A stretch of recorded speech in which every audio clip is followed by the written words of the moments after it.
Well, howdy everyone. Welcome to the Campfire. Glad you showed up this evening.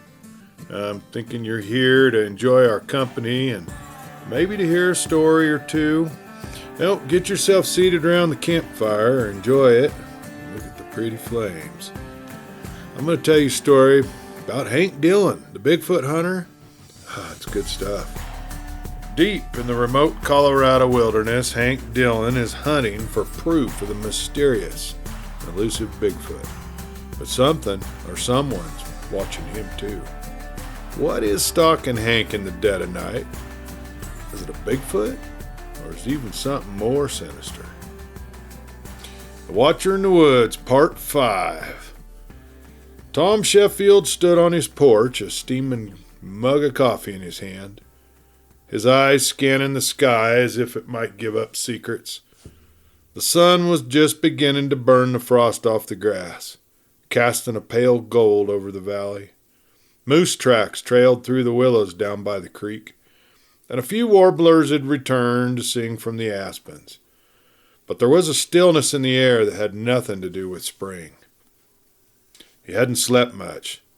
The sound of the rotor blades that hunted him all night, their thump, thump, thump, etched deep in his bones. He'd heard helicopters like that before, in the sandbox, back when he wore a uniform and knew how to read a military operation from a mile off. And what he saw over Walden wasn't routine. He walked back into his kitchen, picking up a dog-eared field journal, rereading the notes and details from his last few encounters. His laptop was open and he'd been poring over maps and public flight records all morning. There were no matches for the chopper that they'd seen the afternoon before when Hank and Michelle were there. Nothing officially in the airspace. Well, that was the point, of course. Ghost flights don't log transponders. Bigfoot, cryptids, black helicopters, and the unmistakable scent of conspiracy. It was all coming to a head in Tom's mind. Picked up his cell phone, he scrolled down his contacts list until he found the name. James Comey, former director of the FBI, and a good friend of his who might just be willing to share some information. He was a man who knew things. Tom was one of the few who had Comey's home phone number. The phone rang twice. "Sheffield," came the familiar voice, smooth as ever but guarded. "Been a long time." "Too long," Tom said. "I wouldn't be calling unless it was serious." Comey paused. "I figured. You never were one for small talk. What's going on?" Tom glanced towards the window. "Something's happening out here, and not just backwoods nonsense. I've got black unmarked helicopters flying low over my land. No lights, no markings. Government plates parked a mile down my property line. Surveillance gear. Advanced stuff. Military-grade transmitters. Optical nodes. And it's not just me, Jim. It's the others, too. Civilians. Friends. There's a pattern, and it's connected to what we used to classify as non-human threats." There was a long silence on the other end of the line. Tom could hear the creak of an old desk chair, the faint shuffle of papers. "Are you saying it's related to the ATB files?" "I'm saying whatever the Bureau shelved years ago is back in motion. I've got physical evidence, tracks, disturbances, and I believe we're being watched by something, or someone. They're trying to contain it." Comey's voice dropped an octave. "I always told them those programs would come back to bite us. The minute we pushed them under black budget oversight and let DARPA take the lead, we lost control. I warned them." "Do you think this is a rogue op?" Tom asked. "I think it's bigger than that. And if you're seeing field activity again, especially in Colorado, then something's ramping up." There was another pause. "Where are you now?" "I'm still in Walden, watching the tree line like it's about to come alive." "Well, I'm not in D.C. anymore," Comey said.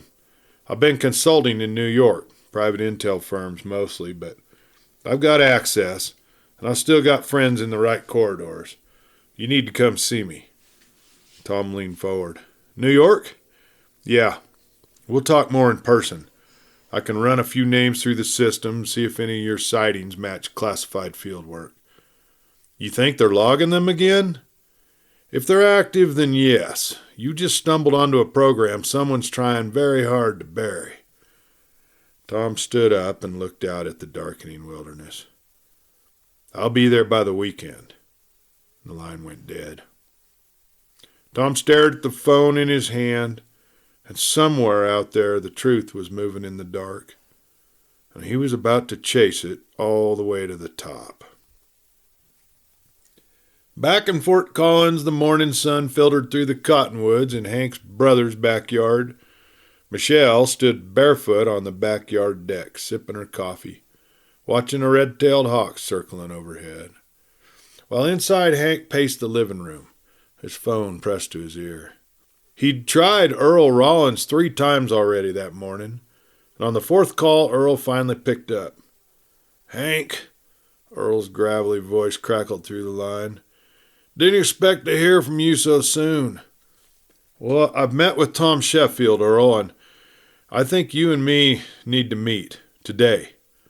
A long pause followed. Hank could almost hear Earl's gears turning. "What's this about?" "The truth," Hank said, lowering his voice. "I think you've been holding out on me. I want the truth. All of it. I want to know what you're really expecting me to locate for you. And don't tell me it's just about the Sasquatch sightings." Another pause. Then old Earl exhaled real slow. "I don't want to talk about this on the phone." "Then name the place." Earl gave him an address for a quiet bar on the outskirts of town. "After dark," he added. Then he hung up without another word. Hank tossed the phone onto the couch and muttered under his breath. Michelle stepped inside, sensing the tension. "Well, you agreed to meet?" "Yeah," Hank said, "but not until tonight." Michelle nodded. "Good." He picked up the phone again and he scrolled down to another contact. Wade Dillon, his older brother in Denver. A criminal defense attorney with a sharp mind and a long memory. Wade had gotten Hank out of a bind or two back in the day and had a nose for federal crimes when they cropped up. The phone rang twice before Wade answered. "Little brother, you're not calling me to bail you out again, are you?" "Well, not this time," Hank said. "But I need your help. Legal advice." "Sounds serious." "It is." Hank hesitated.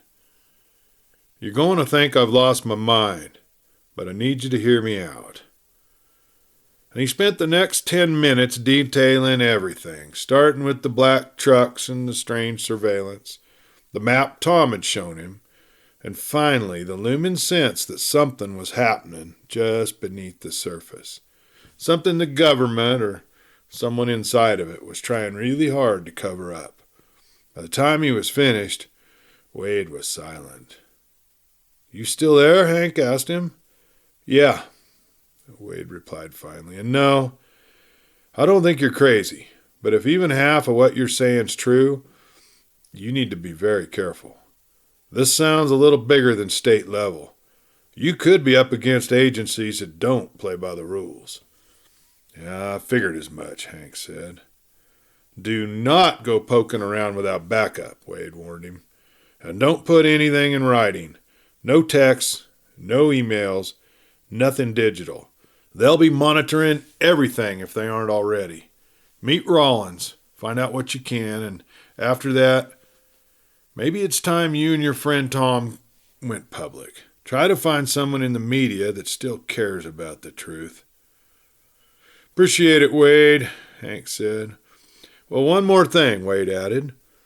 "Be sure you trust the people around you, because once you step into this world, you can't turn around and say, 'Never mind.'" Hank hung up and looked out at Michelle, who was now sitting on the back step, talking softly to Dixie, while she watched Sassy play with a stuffed raccoon. He hoped Wade was wrong, Back in his gut, he knew he was already too far in to back out now. But it wasn't fair to bring Michelle into all this. He barely knew her. Well, he wanted to know her better, but he didn't want to pull her into a dangerous situation. How about we take the dogs to the park, then have a nice lunch somewhere and pretend none of this is real, Hank suggested. At that, she smiled. Sounds like a great idea. The little bar Earl had chosen was the kind of place most people forgot existed. It was a low-slung building with faded wood siding, one flickering little neon sign that simply read Bar. It sat at the edge of Wellington, a small town just outside of Fort Collins, nestled between a shuttered gas station and a long abandoned grain mill. Now, the parking lot was nearly empty when Hank pulled in just after 9 o'clock. Inside the building, the place smelled of stale beer, pine cleaner, and fried food. A jukebox hummed quietly in the corner, playing some old outlaw country tune. Well, Hank spotted Earl in the back booth, hunched over a glass of whiskey and a mostly untouched plate of French fries. He slid into the booth across from him. "Thanks for meeting me." Earl didn't look up right away. He stared into his glass, swirling the amber liquid. "You sure you want to know what I know?" "I wouldn't be here if I didn't." Earl finally looked up. His eyes were bloodshot and heavy. Remember I told you about a friend of mine that went missing on a hunting trip up by Black Hawk?" "Yeah?" He lowered his voice and he leaned in. "Well, he wasn't just missing. His gear was shredded to hell. No sign of him. Just blood. No tracks. No drag marks. Just gone. And the game and fish boys, well, they weren't the ones who responded first. It was federal. Black Suburbans. Out-of-state plates." Hank's jaw was tight. Clenched. Why would feds be the first on scene for a missing hunter? And how do you know that's what happened? Earl tapped his finger on the table, the motion slow and deliberate. "I know, because I was the one who called it in," he said. "I was supposed to meet him that morning, but he never showed up. I hiked up to our usual spot.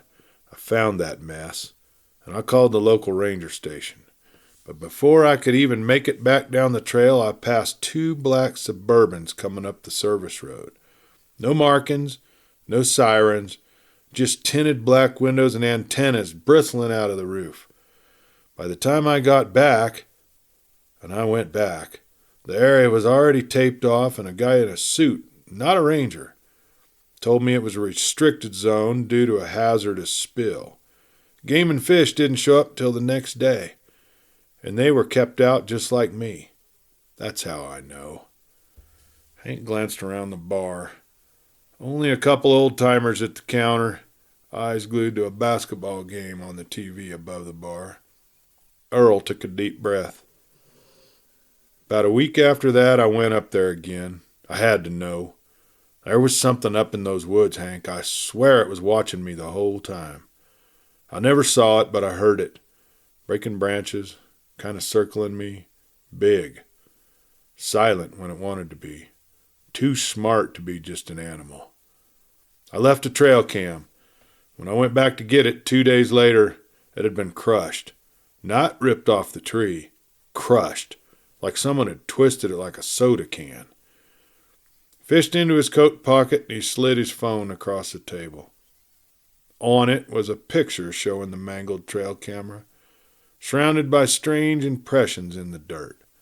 Footprints. "And you didn't tell anyone?" "I tried. Then 2 guys in suits showed up at my house, told me to drop it or risk losing my pension." Hank stared at him. "So that story you told me, about seeing a squatch back in '83 and the notebook you gave me, any of that real?"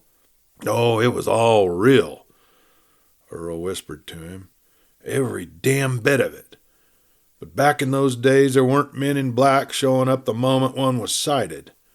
That didn't start happening. A at least as far as I know, till just the last few years. And now there's been 2 more disappearances since this last January. The Fed showed up both times. No press, no public statements. The locals are being told to stay quiet, and something is moving through them woods. The sightings, the mutilated animals, the equipment failures, it's all connected. Hank sat back, staring at Earl. So you want me to figure out what's going on in that triangle and why the feds are trying so hard to cover it up? Exactly. You didn't bring your phone in here, did you? Hank's stomach dropped. Yeah, of course I did. Earl cursed under his breath. Then they already know we're talking. The lights in the bar flickered. The flight into New York had been uneventful, but Tom's nerves were on edge. Even after all these years, the ideas of walking into the belly of the beast made his stomach turn. Comey had arranged for a private meeting in a secure location, not at FBI headquarters, but in a discreet brownstone on the Upper West Side. Tom knew the place. It had been used for years as a front for confidential meetings and deep background intel exchanges. When Tom arrived, the doorman nodded, already expecting him.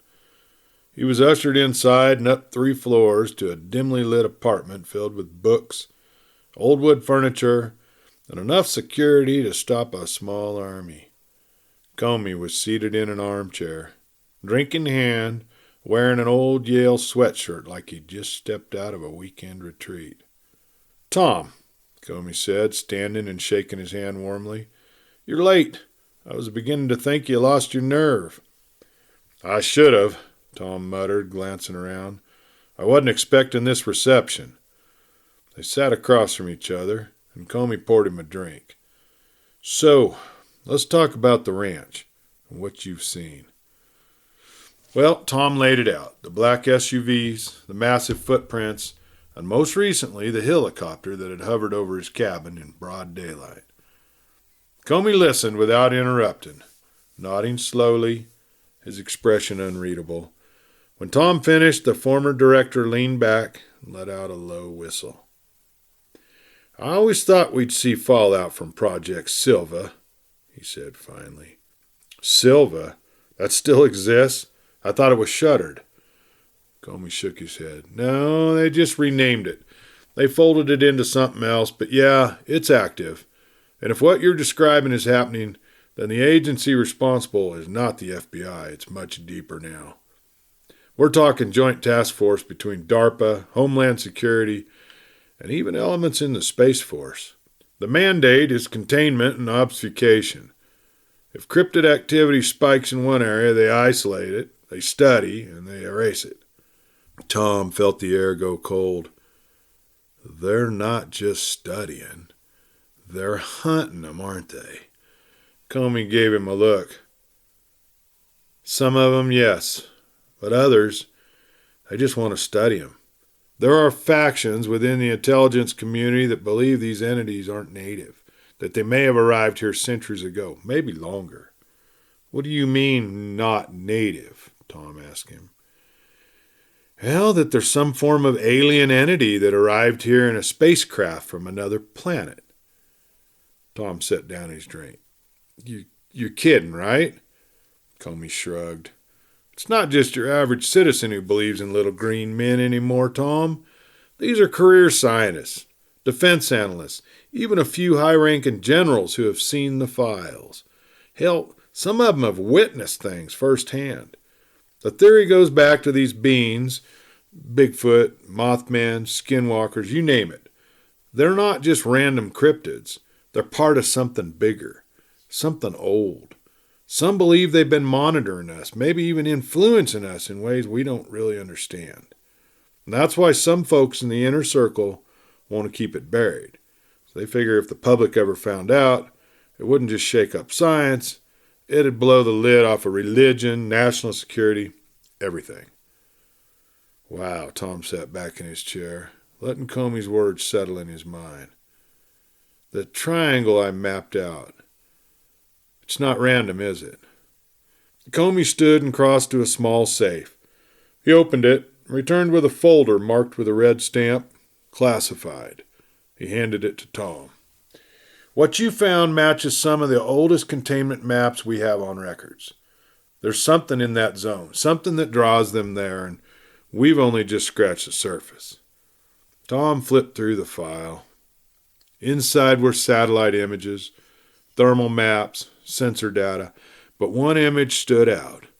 An overhead shot of what looked like a massive underground entrance, partially obscured by forest and shadow, and the coordinates of it were listed in the margin. He looked up. Why, this is under the mountains near Walden. Comey nodded. And it's been active recently. Too active. Which means you're either in danger or about to discover the biggest secret that the government's ever kept. With that, Tom closed the file slowly. One more piece of this giant jigsaw puzzle just fell into place. As Hank and Earl walked back out into the empty parking lot, Earl handed Hank a folded map from the inside of his jacket. Marked with several small red X's, remote forest locations northwest of Fort Collins, near the Roosevelt National Forest. Now, I just got this today. It marks all the sightings from the past month. Drone flyovers, unmarked choppers, even a few trail cams that mysteriously went dark. I got this from a buddy of mine who works for a private telecom contractor. He was running a signal trace job out near Red Feather, and he caught a weird encrypted burst. Said it wasn't any normal military chatter. Hank studied that map carefully. Well, so what do you think it is? Earl shook his head. I think it's a roving operation. They move in, they observe, collect data, maybe even trap. Then they vanish. These X's, well, they're all places with high electromagnetic spikes, enough to fry a GPS unit. They parted with a firm handshake. Earl disappeared into the shadows, muttering something about heading back to Laramie before the feds decided he'd seen too much. Hank drove through the quiet Fort Collins street, the dashboard clock ticking past 11:30 p.m. His mind was spinning. Earl hadn't given him the whole story. Hank was sure of that. But it was enough to put a few more pieces together. Whatever was happening out there wasn't random. It was coordinated and dangerous. When he pulled into the driveway of his brother's house, the porch light was still on. Michelle stood in the doorway, wrapped in a flannel blanket, holding a mug of tea. She gave him a small smile, but her eyes searched his face, concerned. You were gone a long time, she said softly as he walked up the steps. Is everything okay? Hank hesitated, keys in hand. He took a long look at her. The way her hair framed her face, the way her eyes never stopped watching him, like she already knew something wasn't right. He wanted to protect her, keep her away from this madness. But he also didn't want to lie, not to her. Inside, she followed him to the kitchen while he poured himself a glass of water. The silence between them stretched until finally she asked him, Did you find out anything? Hank stared at the floor, the weight of everything he'd learned pressing heavily on his shoulders. He wanted to tell her.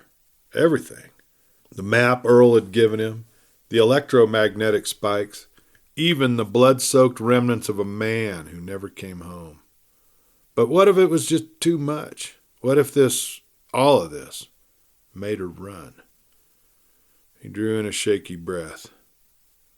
Yeah, I did find something, he said quietly. More than I expected, and now I have to make a choice. Do I drag you into this any further, or give you a chance to walk away without things getting any deeper around you? Michelle took a slow step towards him, closing the space between her. Her eyes softened and she reached out, gently take his hand. I already made my choice, Hank.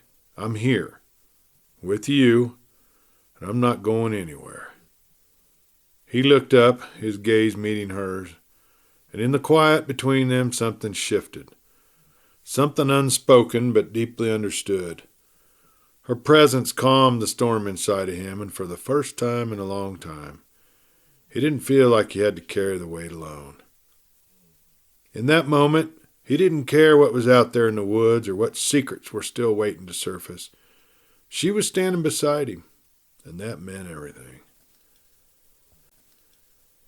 The New York skyline glinted under the early evening haze, the lights flickering to life as the sun dipped behind the tall buildings. Tom stood at the corner of Madison and 48th, the weight of his conversation with Comey still pressing hard against his chest. The old bureau director didn't confirm anything outright, but he'd said enough to validate what Tom already feared.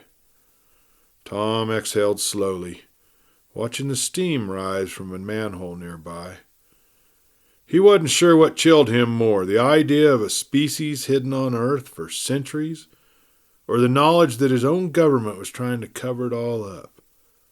Deep. He turned and headed back towards the hotel where he was staying, slipping into the lobby unnoticed. The clerk behind the desk nodded politely. Tom barely registered it. His mind was racing. He needed more information. And there was one place he might find it.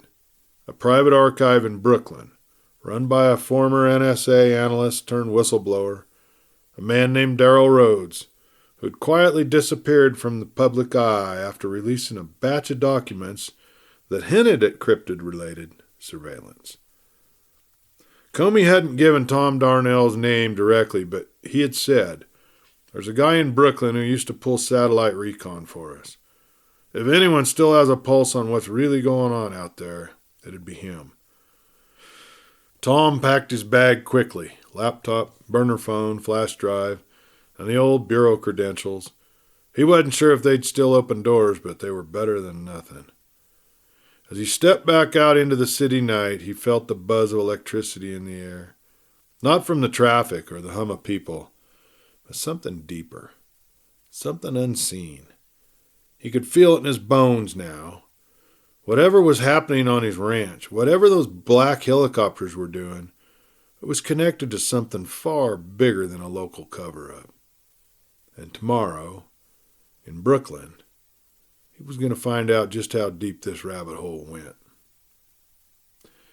The neighborhood in Brooklyn where Darnell was rumored to be holed up had seen better days. Once a hub for indie bookstores and hole-in-the-wall cafes, the block now carried a quiet, uneasy air. Bars on the windows, cameras on every corner. A sense of watchfulness that had nothing to do with casual surveillance. Tom moved cautiously up the brownstone steps to the address Comey had vaguely hinted at. He knocked. Twice. Then paused. Then once more. Just like the bureau code from years ago. No answer. He knocked again. Still nothing. He glanced over his shoulder. The street was mostly empty. A food cart half a block down, a man in a hoodie loitering near a mailbox. Tom reached for the doorknob. It turned. Inside, the air was stale and heavy with the scent of burnt electronics and dust. The place had been ransacked, but not sloppily. Whoever had been there had known what they were looking for. An old computer sat cracked open, its hard drive long gone. Filing cabinets stood ajar, contents stripped bare. The only thing untouched was a bulletin board near the back wall, a few photos, satellite images, newspaper clippings, and in the center of it all, a blurry infrared image of a tall, humanoid-like figure deep in a forest. Tom's stomach twisted. Someone had gotten to Darnell first.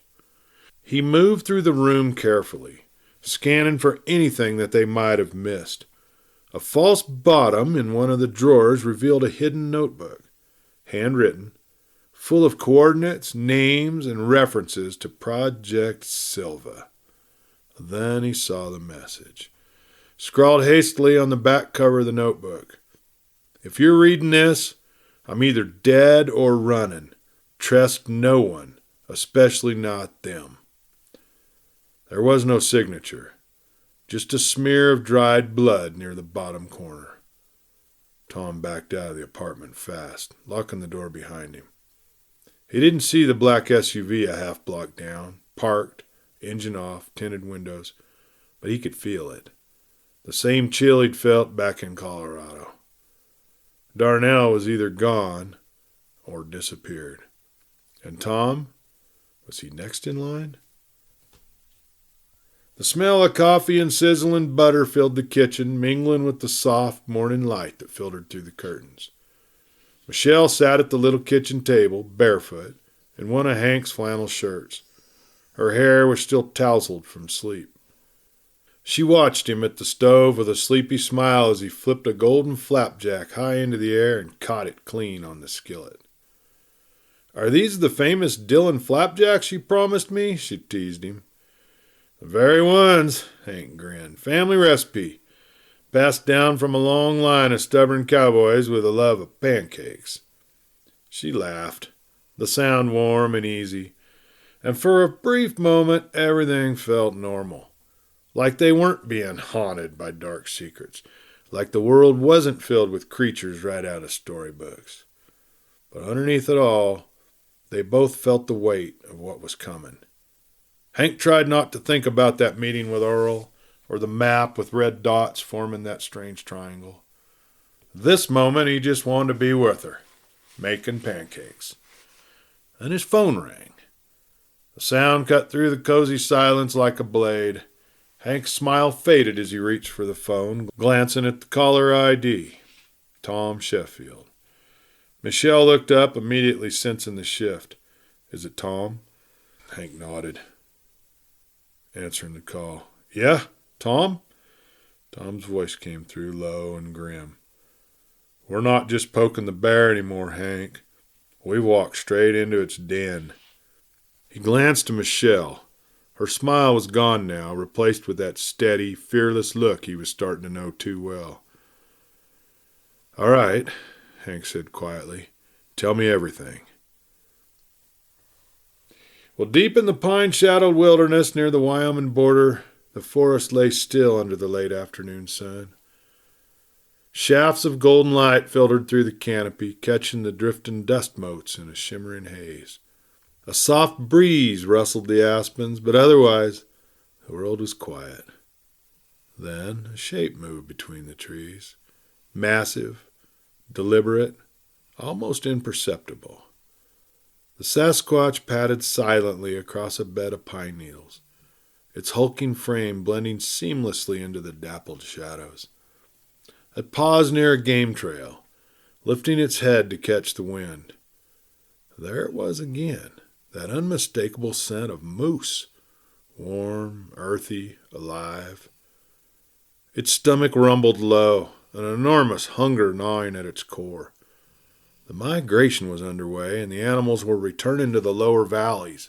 He'd tracked the scent for 2 days now, always cautious, always watching. And just ahead, down in a thicket where the creek curved wide, stood a cow moose and her calf, unaware. The Sasquatch crouched low behind a deadfall, watching, but he didn't move. Not yet. Something else was near. He could hear the faint chatter of hikers, 3 of them, on the ridge trail above. Tourists by the sound of it. Unaware how close they were, the Sasquatch slipped back into the shadows, melting into the trees like smoke. He would wait. There would be another opportunity. There always was. But not today. Not with humans so close. The wilderness had taught him many things over the years. But above all else, never be seen. Well, folks, I think that's a good place to stop tonight.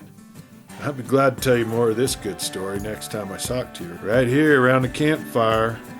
Until I see you next, this is Clay Steele. Y'all be good to one another.